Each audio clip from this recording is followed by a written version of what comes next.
These old buildings do not belong to us only, that they have belonged to our forefathers, and they will belong to our descendants unless we play them false. They are not in any sense our property to do with as we like.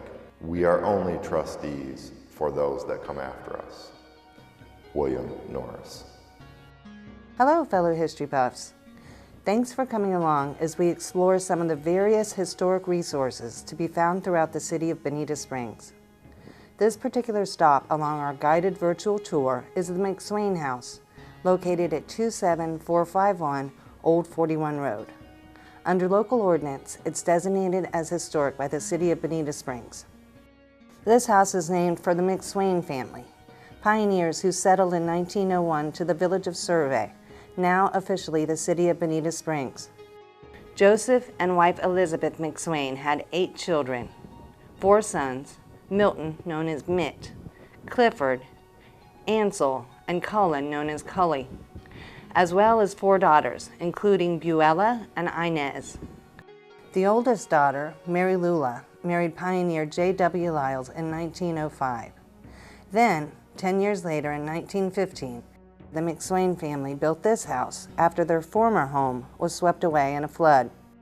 And despite the fact that the most common mode of transportation at that time was by water, they chose this home site some distance away from the Imperial River on the dirt road called Heitman Avenue, later to become part of the Tamiami Trail.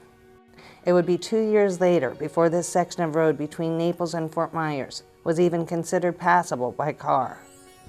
Many years later, in the 1970s, the home was purchased by Hudon and Alice Humphreys. They had 2 children, Robert and Diane. Hudon was a respected pharmacist, and Alice was recognized as a renowned doll maker, artist, and collector. In fact, several of her pieces were sold at Christie's Fine Art Auction in New York City for a considerable amount of money. Very impressive indeed. In 2011, the Humphreys estate gifted the home to the Bonita Springs Historical Society to be preserved for its intrinsic historic value. Built in 1915, it is one of the city's oldest examples of the wood frame vernacular construction and gable-styled roof common to that era. Beneath the contemporary vinyl siding, the exterior walls of the home are slip-lapped Florida pine boards.